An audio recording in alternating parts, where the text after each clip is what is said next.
Eu converso agora com o doutor, pastor Alberto Tim. Eu vou apresentar aqui uma breve biografia dele e em seguida a gente começa então com as perguntas. Pastor Alberto Tim é PhD pela Andrews University e especialista nas doutrinas e na teologia adventista. Foi pastor distrital em Ijuí, Rio Grande do Sul, professor de teologia histórica e coordenador de pós-graduação em teologia no UNASP, campus Engenheiro Coelho. Diretor do Centro de Pesquisas Ellen G. White do Brasil, reitor do Seminário Adventista Latino-Americano de Teologia, o SALT, e coordenador do Espírito de Profecia para a divisão sul-americana, que é a sede da Igreja Adventista para 8 países aqui na América do Sul. Ele exerce hoje a função de diretor associado do Ellen G. White State, na sede mundial da Igreja Adventista, e é membro da Comissão de Pesquisas Bíblicas da Associação Geral. Casado com Marli Tim, tem 3 filhos, Suelen, William e Shelley. Eu tive o grande privilégio, a alegria de ter tido o pastor Tim como meu professor lá no mestrado em teologia no UNASP. Para mim é uma grande alegria, portanto, nesse momento, entrevistá-lo, Dr. Tim. Vamos começar então, com a primeira pergunta. Nosso tempo aqui não é tão elástico assim. O senhor poderia brevemente explicar o que são preterismo, futurismo e historicismo e por que nós, adventistas, adotamos o historicismo? Essas são escolas de interpretação profética. Em realidade, nós cremos que tanto os profetas bíblicos como o cristianismo, ao longo dos tempos, seguia a escola historicista. E ela tem base bíblica. Especialmente de uma forma simples assim, seria a questão ali de que as profecias bíblicas se cumprem ao longo dos séculos, ou seja, não existem rupturas ou lacunas proféticas. Elas se cumprem ao longo da história humana. E base bíblica para isso nós temos no livro de Daniel. Por exemplo, no capítulo 8 de Daniel, mais especificamente ali, os versos 20 e 21 do capítulo 8 de Daniel, aqui diz bem claramente que aqueles períodos, aqueles animais que foram mencionados, o carneiro com 2 chifres que viste e também o bode peludo, eram os reis da Média e da Pérsia. Então, aqui não está colocando simplesmente para o passado, tampouco está jogando para o futuro apenas, embora a profecia das 2.300 tardes de manhã se referisse ao futuro, aqui já há um cumprimento ali ao longo desses impérios. É o que também se chama a interpretação contínua histórica. Mas os reformadores protestantes, eles identificaram muito claramente o papado como sendo esse chifre que começou pequeno e que cresceu muito, e depois também o anticristo, e assim por diante.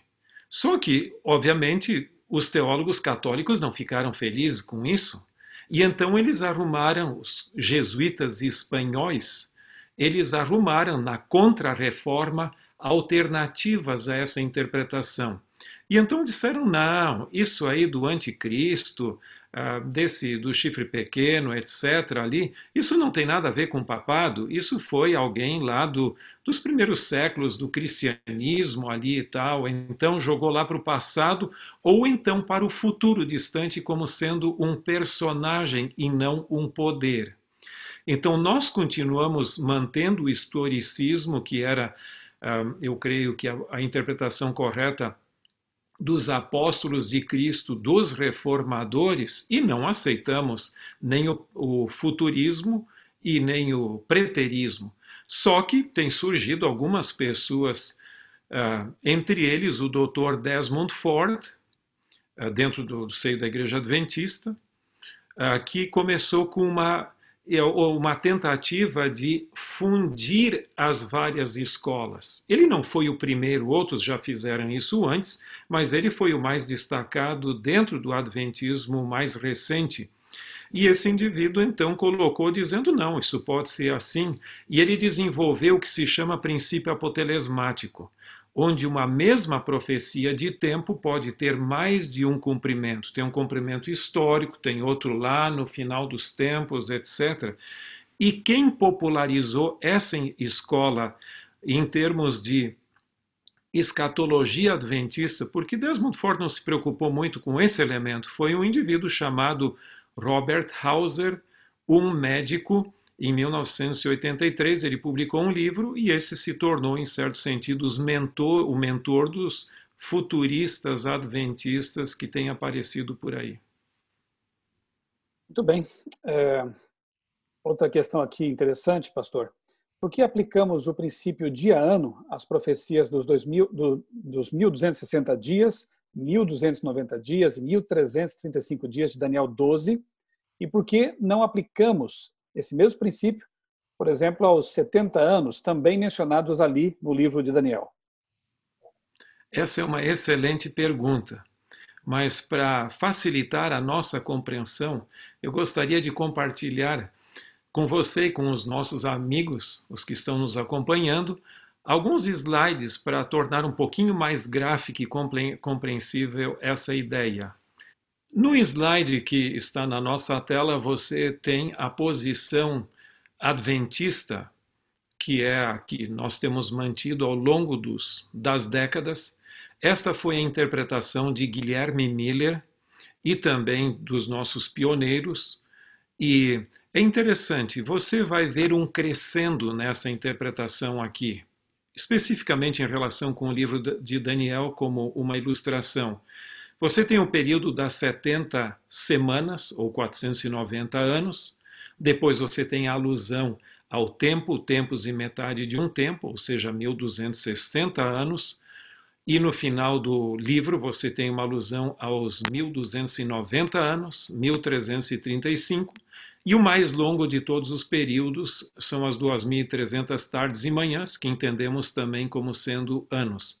Essa foi a posição de Guilherme Miller e que nós herdamos e que cremos que tem uma base profética muito sólida, porque fornece um sincronismo, uma harmonia dentro do livro e não simplesmente destaca uma parte ou separa uma parte da outra. Dentro do livro de Daniel, você tem, isso é bem conhecido, paralelismos proféticos. Por exemplo, você tem o capítulo 2, ali você tem a questão da grande imagem que foi mostrada a Nabucodonosor em visão. Isso aparece nos versos 31 a 35. Depois você tem no capítulo 7 a descrição de uma outra visão de animais representando impérios, e aparece nos versos 1 a 14. No capítulo 8, do verso 1 a 12, você tem outra visão, então onde aparecem dois animais e alguns chifres, e o chifre que começou pequeno. E no capítulo 11 você tem então outra visão.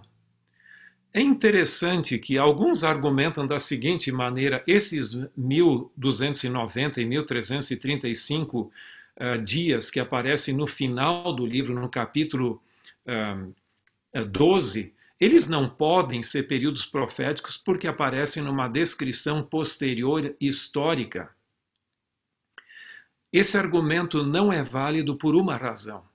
Dentro do livro de Daniel, os períodos de tempo que aparecem relacionados a uma visão nunca aparecem dentro do corpo da própria visão, mas sempre em uma explicação posterior à visão. Nesse sentido, você tem, por exemplo, no capítulo 7 a descrição da visão e posteriormente é mencionado o período de tempo no verso 25, ou seja, tempo, tempos e metade de um tempo. Depois você tem no capítulo 8 também um ser angelical que aparece ali no verso 13 perguntando: até quando vai continuar essa situação? E aí a resposta é: até 2.300 tardes e manhãs e o santuário será purificado. Então aparece na explicação posterior, sem contar a profecia depois das 70 semanas, no capítulo 9, que é uma explicação adicional ainda, anos depois da visão. Agora, no capítulo 12 de Daniel, você não tem nada de diferente. É uma explicação posterior dada em relação com a visão. E como eu sei que ela tem a ver com a visão? Muito simples, porque existe ali uma integração temática. No capítulo 12, verso 11, fala ali do sacrifício contínuo, ou seja, seria o contínuo diário, e também da abominação desoladora. A mesma expressão aparece na visão conectada com ela, no capítulo 11, 31. Também aparecem as duas expressões, e como se não fosse, isso não bastasse, aparece também no capítulo 8, verso 12 e 13.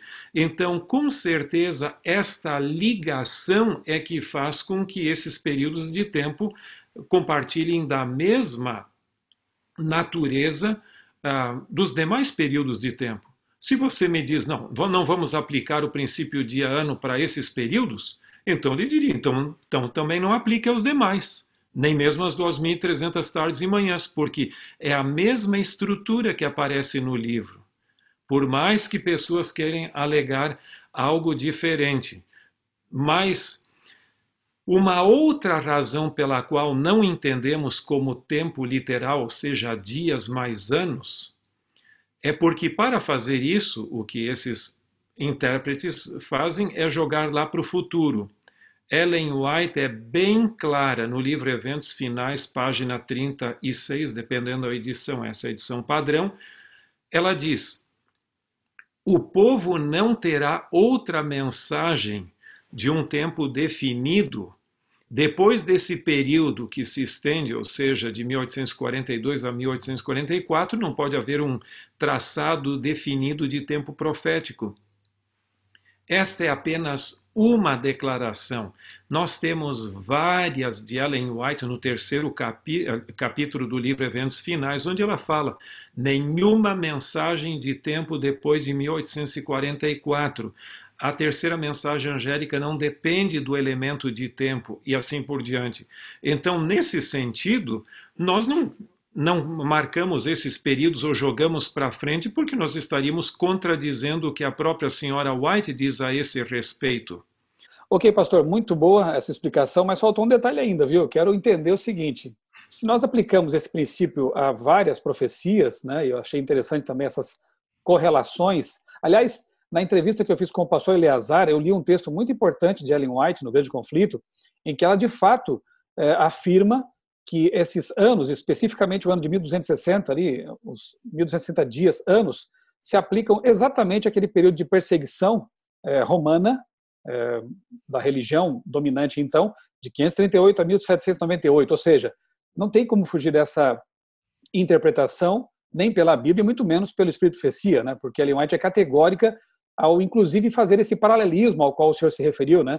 Entre Daniel 7, 8 e Apocalipse 13. Mas eu quero ainda entender um detalhe que ficou ali pelo caminho, né? Por que então não aplicamos também esse princípio aos 70 anos que também aparecem no livro Daniel? Excelente pergunta, como todas as que você faz. Deixa-me compartilhar outra imagem aqui também que pode nos ajudar a compreender esse detalhe que é fundamental. A questão, nós temos base bíblica para o princípio de ano, agora a pergunta é por que eu aplico a alguns períodos e não a outros, e quando eu aplico e quando não aplico. Eu vou compartilhar com vocês um slide aqui que eu acho que é fundamental nesse sentido. Para que eu use o princípio dia-ano, não é suficiente ser profecia. Em outras palavras, se não é profecia, eu não aplico, por favor. Tem que ser profecia. Mas também não é suficiente ser profecia. A profecia deve estar inserido num contexto simbólico. Também não é suficiente ser simbólico. A entidade básica da profecia deve estar em miniatura. Então é mais ou menos como o zoom. Quando você pega o zoom de uma máquina, seja lá fotográfica, da sua filmadora, o que você quiser, quando você diminui a imagem, tudo diminui junto. E quando você amplia, tudo amplia junto. Assim, em havendo um elemento de tempo junto na profecia, também esse elemento de tempo está em miniatura e deve ser ampliado. Deixa-me ilustrar com base no livro de Daniel. No livro de Daniel, nós temos vários períodos de tempo ali, mas alguns dizem até o seguinte: mas Por que usar Números 14, 34 e Ezequiel para interpretar Daniel e também o Apocalipse? É muito simples. Em todos esses casos, inclusive no livro do Apocalipse, eu não vou entrar nesses detalhes por uma questão de tempo, para não alongar muito a nossa consideração, mas veja o seguinte, em Números 14 você tem 12 espias que foram à Terra Prometida, cada um representando uma entidade mais ampla, ou seja, uma tribo. Portanto, 12 espias representam 12 tribos, consequentemente, o próprio capítulo diz que 40 dias de peregrinação, ali visitando a Terra Prometida, representariam 40 anos. 40 dias, 40 anos. Por sua vez, em Ezequiel capítulo 4, o profeta Ezequiel é solicitado a construir uma maquete, uma miniatura de Jerusalém. Constrói uma pequena cidade, põe muros à volta, e aí põe fortificações, etc., e exércitos. Então você tem toda uma miniatura ali. Mas não só isso. Aí Deus pede para Ezequiel deitar-se no seu lado esquerdo, representando Israel, por 390 dias, que representariam 390 anos. Depois ele se deita no lado direito, 40 dias, representando agora Judá, e 40 anos. Então o profeta representa os reinos, e cada dia, consequentemente, anos. Em Daniel 7, você tem também animais, representando reinos, e depois você tem alusão ao tempo, ou seja, um tempo, 2 tempos e metade de um tempo. Consequentemente, esses períodos representam anos. No capítulo 8, verso 14, você tem outra vez animais, 2, representando reinos. Consequentemente, os dias representam anos. E no capítulo 12, a mesma coisa. Capítulo 11, você tem ali os reis, poderes, e quando aparece o elemento de tempo, esses dias representam anos também. Portanto, há uma harmonia nesse livro, ou seja, no livro de Daniel, muito claramente ali. Se alguém quiser estudar um pouco mais sobre o assunto, eu escrevi um artigo amplo sobre esse assunto, publicado na revista teológica da Andrews University, e que está disponível em português nesse link ali, uma tradução. Portanto, isso pode ajudar você a ampliar também no livro do Apocalipse. Agora, há uma tendência de alguns indivíduos de dizer assim, não, mas veja o seguinte, cada profecia pode ter mais de um cumprimento, etc.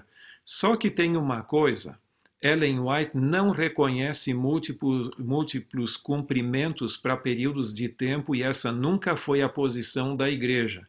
Esta é a atitude de pessoas que seguem o futurismo ou o princípio apotelesmático de interpretação profética. Mas Ellen White diz bem claramente os períodos aqui, ou seja, de Daniel 11, e depois aparece de novo 2 capítulos depois, ou seja, os 42 meses, os 1260 dias são o mesmo, representando igualmente o tempo em que a Igreja de Cristo deveria sofrer opressão de Roma. Os 1260 anos de supremacia papal começaram em 538 de nossa era e terminariam, portanto, em 1798. É o que Ellen White diz no livro Grande Conflito, página 266. Mas ela tem outra declaração semelhante, até mais explícita, na página 439. Ela diz: os 42 meses são o mesmo que tempo, tempos e metade de um tempo, 3 anos e meio, ou 1260 dias de Daniel 7. Tempo durante o qual o poder papal deveria oprimir o povo de Deus. Esse período, conforme se declara nos capítulos precedentes, começou na supremacia do papado no ano 538 de nossa era e terminou em 1798.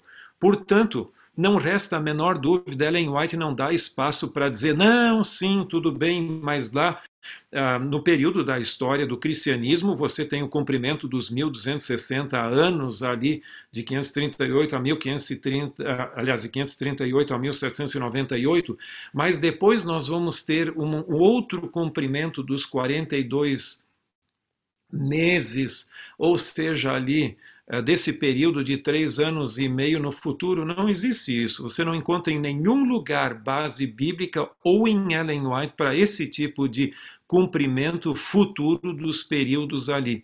Tanto é que Ellen White diz, como nós já mencionamos, que não vai haver nenhuma mensagem baseada em tempo profético futuro definido, como ocorreu no caso das 2.300 tardes e manhãs. Ou seja, a partir de 1844, a mensagem seria pregada sem elementos futuros de tempo. Pastor, eu acho que a situação fica ainda mais complicada quando alguns colocam o decreto dominical como sendo o ponto inicial para o cumprimento ou para a contagem desses períodos, né? 1260, 1290 e 1335, como se fossem dias literais, porque fazendo isso estão automaticamente marcando datas, né, a partir do decreto dominical. E isso é outra violação daquilo que está bastante claro na revelação. Uma das teorias mais comuns sobre isso, desses que aderem ao futurismo adventista, que não é uma posição da Igreja Adventista, são de indivíduos que estão na Igreja Adventista, mas não reflete o pensamento adventista em si, é de que esses períodos começam com o decreto dominical nacional nos Estados Unidos. Os 1290 dias literais, supostamente, começando lá com o decreto dominical nacional, iria até o fechamento da Porta da Graça. Por sua vez, os 1335 dias, começando no mesmo período, iriam até aquele concerto de paz que Deus faria com seu povo, anunciando o dia e a hora da sua vinda. Então, de qualquer maneira, aquilo são formas de já saber quando a segunda vinda ocorreria antes do tempo. Mas aí não poderia ser usada aquela desculpa de que, não, o dia e a hora não sabemos, mas podemos saber, quem sabe, o ano? Essa é uma possibilidade, só que entre a opinião dessas pessoas, o que elas dizem, por mais sinceras que sejam, e o que Ellen White diz, que a mensagem do terceiro anjo e que a mensagem adventista não precisa de elemento de tempo após 1844, eu fico com essas declarações, por uma questão não de seguir tradição, como alguém até me disse uma vez, pastor Tim, você segue a tradição da igreja, né? Não é isso, é por lealdade à palavra profética. O livro de Atos menciona não ano, nem dia, nem hora, né? Ele fala de tempos, né? Não vos compete saber os tempos, né? E o senhor mencionou aí o livro Eventos Finais, eu estou aqui com a edição que foi atualizada, né? A CPB publicou, inclusive, num box muito interessante ali, com 6 volumes, né, de obras escolhidas. E aqui, por exemplo, eu leio alguns trechos que são muito categóricos, né? O Senhor ocultou isso, é o capítulo 3, né? O Senhor ocultou isso prudentemente de nós, para que sempre estejamos em um estado de expectativa e de preparação para a segunda vinda de nosso Senhor Jesus Cristo. Depois ela diz assim, espero que não se alastre a impressão de que marcamos tempo, que não sejam feitos mais comentários. Eles não produzem nenhum benefício. Não procuremos obter um reavivamento com base em algo dessa natureza, mas que se tenha cautela no que se diz, para que pessoas fanáticas não se aproveitem de alguma coisa para produzir uma agitação que entristeça o Espírito do Senhor. Mais ainda, nossa posição tem sido de esperar e vigiar, sem definir algum tempo, para interpor-se entre o fim dos períodos proféticos em 1844 e o tempo da vinda do nosso Senhor. Ou seja, muitas outras citações bem interessantes aqui, categóricas, né? No sentido de que nós não temos realmente que entregar uma mensagem que se baseie em marcações de data, quer seja para decreto dominical, para decreto de morte, ou menos ainda para a volta de Jesus. Pastor Tim, mudando um pouquinho de assunto agora, mas também aqui nessa mesma toada, né? Há quem interprete os montes de Apocalipse 17 como uma sequência de papas, e não impérios perseguidores, como a maioria dos teólogos adventistas ensina.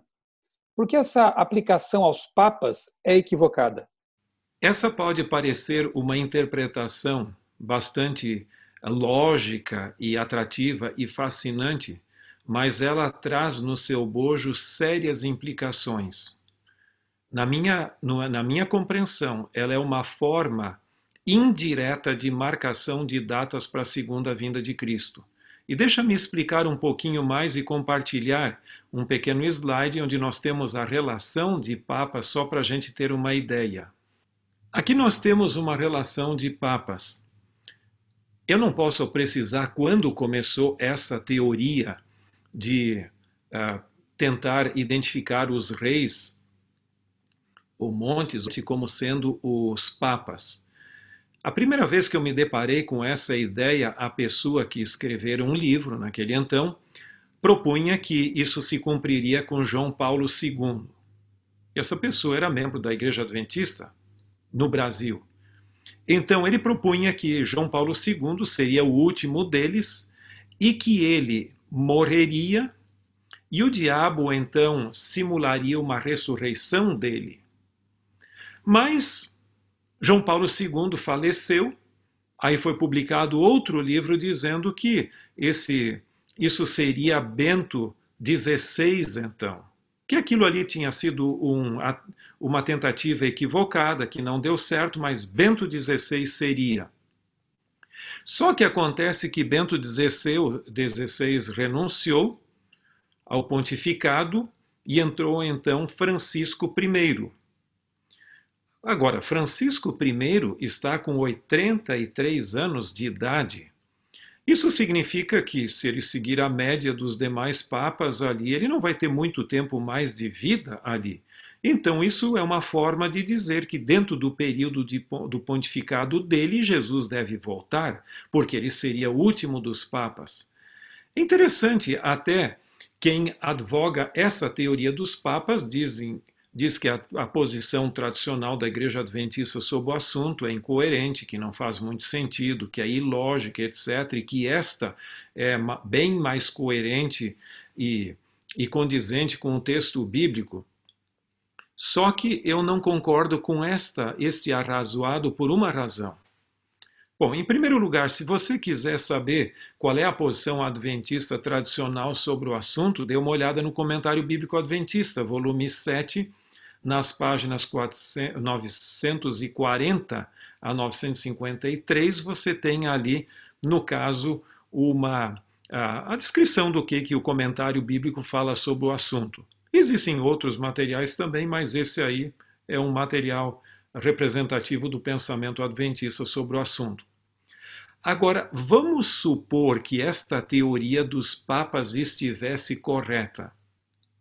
Então, para cumprir esta profecia da forma como esses pregadores dizem, ou seja, que você tem que ter pelo menos 7 ou 8 papas ali, e isso cobre um período de aproximadamente 100 anos, eu não vejo como então explicar o que Ellen White fala no livro Evangelismo, páginas 694 a 697, onde ela fala na seção A Causa da Demora, por que Jesus não veio ainda. Em nenhum lugar ela diz ali que faltam profecias serem cumpridas, ou que ainda a sequência dos papas não foi concluída, portanto Jesus não poderia voltar. Nada disso. E lembra-se que profecias apocalípticas não são condicionais, elas são preditivas, frutos da presciência divina, e portanto têm que se cumprir. Agora, como fica a declaração? Ellen White diz bem claramente nessa sessão que se os mileritas houvessem mantido firmes a sua esperança e cumprido a missão no mundo, Jesus teria voltado pouco depois, em 1844. E depois ela diz também que se a igreja houvesse aceito a mensagem da justificação pela fé, unanimemente cumprido a sua missão, o alto clamor do terceiro anjo teria vindo e o fim teria ocorrido pouco depois. Em ambos os casos, o cenário escatológico estava montado. Nesse caso, foi uma ilusão. Jesus podia ter vindo ali? Não, porque teria que esperar que os papas ainda aparecessem em cenas e isso não ocorreria senão bem depois na nossa época. Há uma outra implicação maior ainda.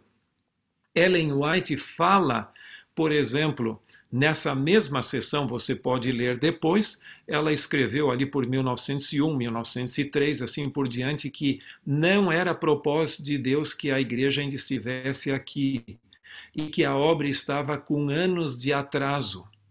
Sinceramente, desculpe a sinceridade nesse lado, mas eu não consigo ver como encaixar essa teoria dos papas a partir do período ali de Mussolini, etc., que você colocar todos esses papas para frente com essas declarações de Ellen White. Elas contradizem claramente o que Ellen White fala sobre esse assunto, sem contar a ideia que quem vivesse ali tinha que esperar ainda tantos papas pela frente até Jesus voltar e a nossa geração, e vamos supor que esse não seja o último papa. Bom, aí se marca o seguinte: nós não podemos, em interpretação profética, ficar pulando de galho em galho de um papa para o outro. Eu acho que, nesse sentido, o melhor é nós deixarmos essas questões de lado e nos apegarmos no preparo para a segunda vinda. Mas há pessoas que acham isso uma questão quase que de vida ou morte, ou seja, um assunto muito importante. Se você não define claramente, você está sendo infiel à palavra de Deus. Eu não penso dessa maneira. Pastor, inclusive o que eu percebo é que muitas vezes esses pregadores de ideias aí exóticas, né, acabam colocando a própria profetisa, colocando Ellen White contra a Bíblia. E pior, né, levam as pessoas depois a verdadeira incredulidade quando essas datas não se cumprem, né? Não acontece o que foi vaticinado.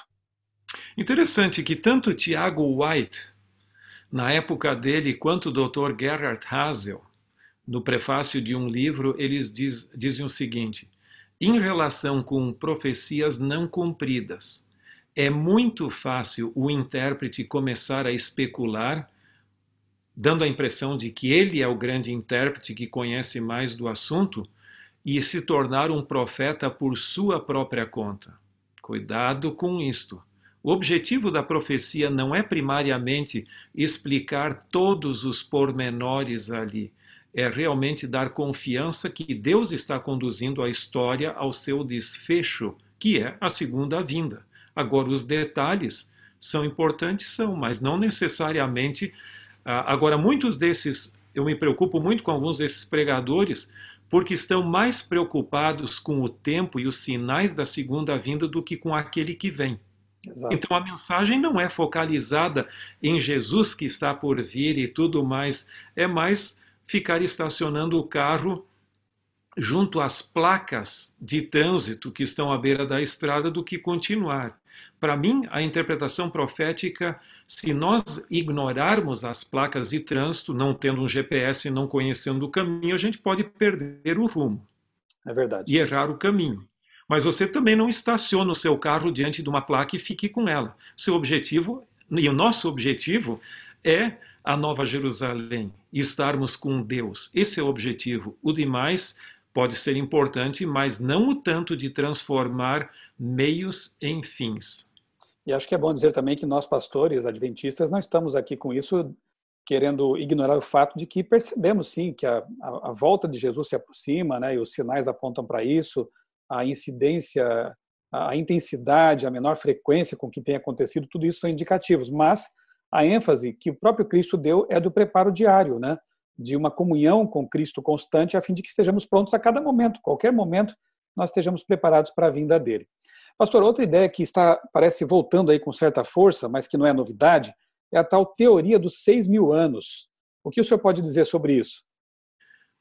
Essa teoria tem sido advogado ao longo dos tempos, não é uma questão. Os judeus já tinham essa ideia de que 6.000 anos da história da humanidade, ou seja, que os dias da semana da criação eram simbólicos de 1.000 anos.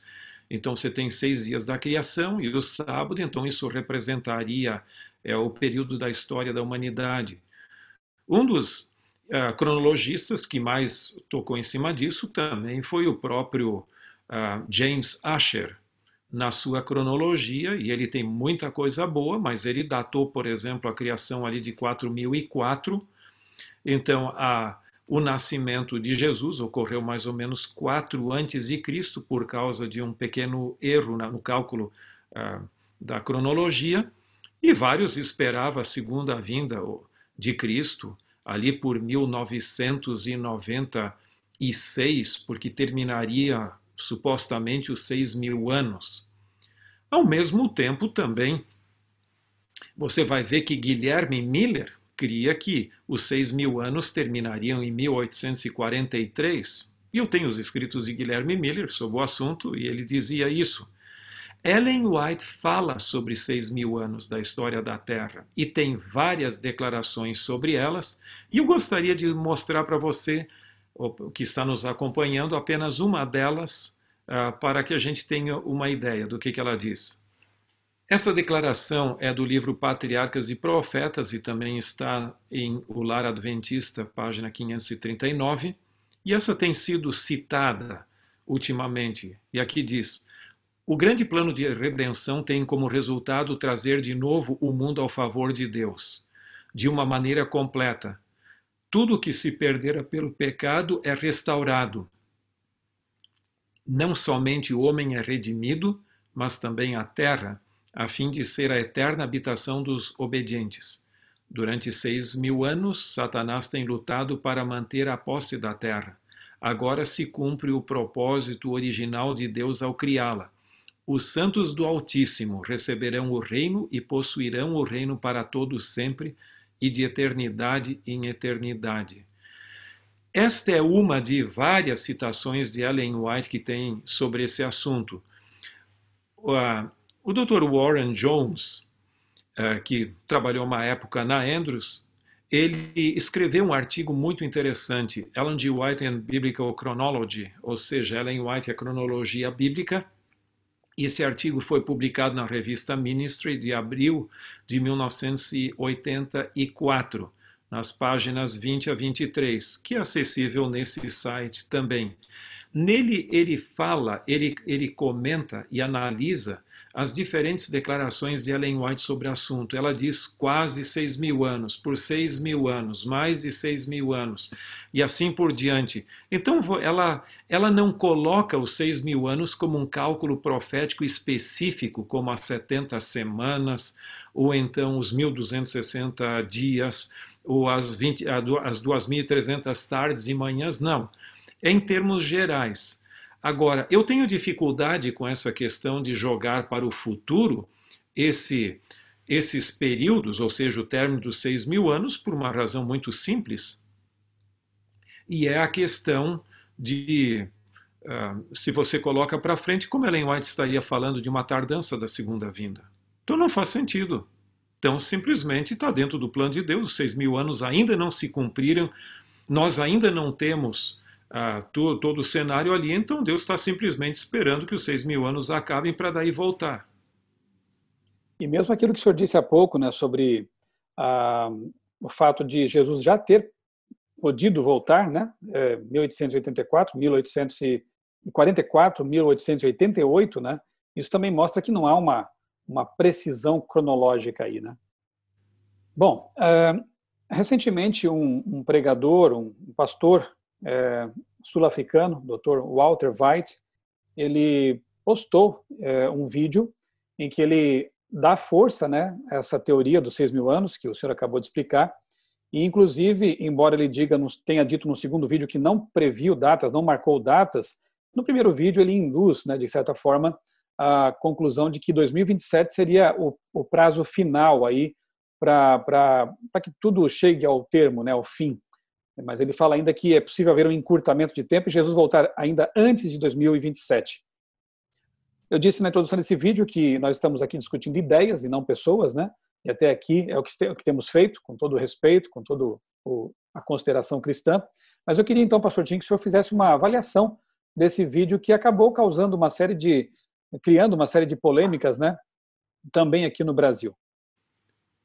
Com respeito à posição dele, é uma posição extremamente artificial, por algumas razões. Se você pegar, por exemplo, a cronologia do Antigo Testamento, você vai ver que a cronologia de Asher, que eu mencionei, desse bispo irlandês que escreveu toda a Bíblia, ali com datações, segundo ele, coloca o início da história humana em 4004 antes de Cristo, e aquilo é baseado largamente em cima das genealogias do Antigo Testamento. Você sabe que as de Mateus e Lucas, elas têm lacunas. Não são tão assim precisas, porque o nome pai ou filho pode significar avô, neto, ou coisa assim. Então tem lacunas ali que não, que isso é bem conhecido. Agora, por sua vez, as genealogias ali de Gênesis, aquelas primeiras, capítulo 5, etc., elas não têm essas lacunas porque são bem costuradas, como diz o Dr. Gerhard Hasel. Fulano de tal viveu tantos anos, gerou um filho, esse filho, por sua vez, viveu, aliás, ele viveu mais tantos anos e morreu. Então não há essa lacuna como pode haver naquelas de Mateus e Lucas ali. Então esse é um ponto importante. Mas os especialistas adventistas em cronologia, arqueólogos e historiadores bíblicos, eles percebem que praticamente o mínimo que se necessita é esses 4.000 anos antes de Cristo para encaixar as genealogias bíblicas.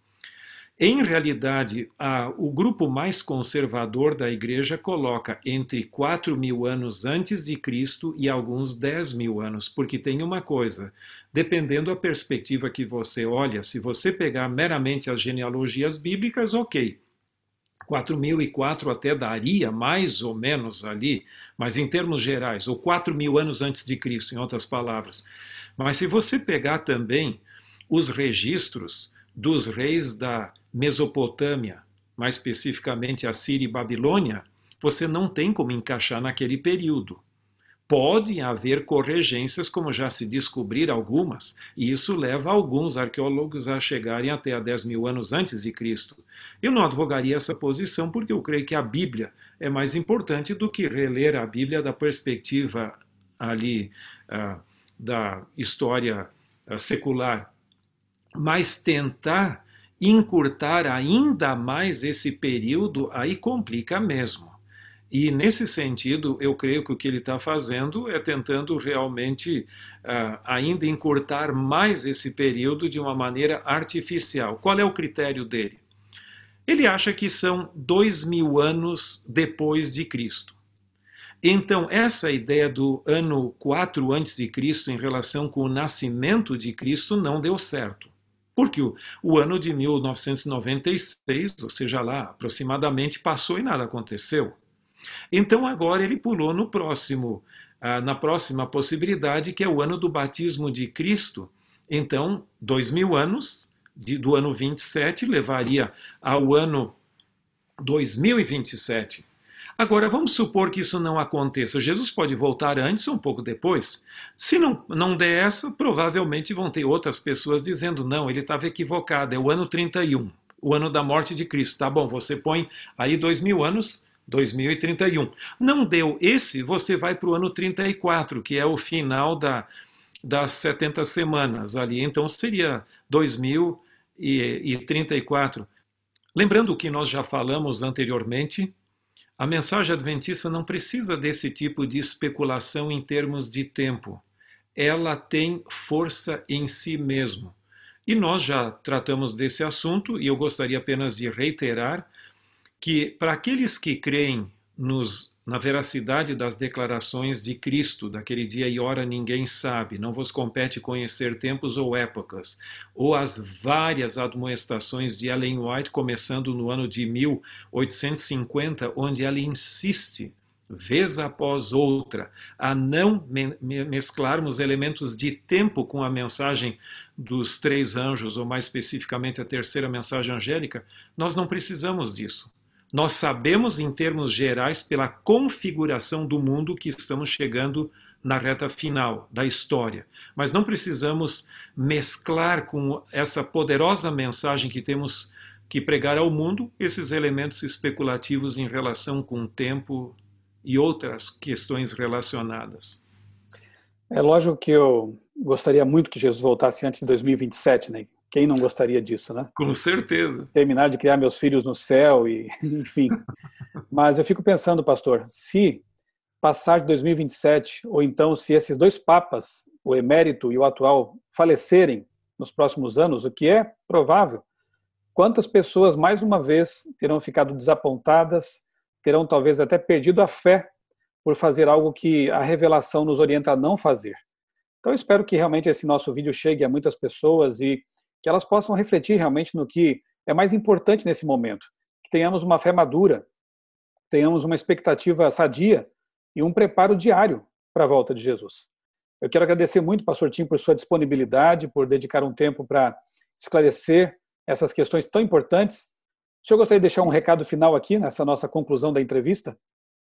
Com certeza. Há uma declaração de Ellen White que eu acho que é o que mais nós precisamos hoje. E deixa-me compartilhá-la para que você possa acompanhar a leitura comigo também. Essa é uma declaração de Ellen White que ela publicou na revista Signs of the Times de 20 de outubro de 1887. E ela diz: viva a vida de fé dia a dia. Não se torne ansioso e preocupado acerca do tempo de angústia, tendo assim um tempo de angústia antecipado. Não fique pensando, temo não suportar o grande dia de prova. Você deve viver o presente apenas para este dia. O amanhã não lhe pertence. Hoje você deve manter a vitória sobre o eu. Hoje você deve viver uma vida de oração. Hoje você deve combater o bom combate da fé. Hoje você deve crer que Deus lhe abençoa. E ao alcançar a vitória sobre as trevas e a incredulidade, você satisfará os reclamos do Mestre e se tornará uma bênção aos que estão ao seu redor. Nesta citação, Ellen White é bem clara ao dizer que o passado não nos pertence, ele já passou. O futuro talvez nunca chegue. O que nós temos que nos preocupar é com o hoje. E como me disse uma vez um amigo lá da França, o Dr. Richard Leman, ele disse: nós não precisamos nos preocupar em nos preparar para a segunda vinda, nós devemos estar preparados. Porque essa ideia de se preparar, a gente sempre fica postergando as coisas. Nós temos que estar preparados hoje. Afinal de contas, hoje é uma miniatura da minha vida. E é isso que eu preciso. E Ellen White aqui nos admoesta a não termos um tempo de angústia antecipado. Mantenha o olhar fito em Jesus, o consumador de sua fé. Faça de hoje o dia que você deveria viver. E com certeza, isso trará uma bênção para a sua vida e você vai se tornar uma bênção a outros também. Pastor Tim, muito obrigado mesmo por esse momento especial, por esse tempo dedicado. Eu desejo que Deus continue abençoando ricamente a sua vida, seu ministério, sua família, seus filhos, esposa, para que o Senhor continue sendo uma bênção para a igreja. Grande abraço. Olha, muito obrigado, um grande abraço a todos que nos assistiram até aqui e que Deus esteja sempre presente e que você seja protegido nesses eventos finais. Amém.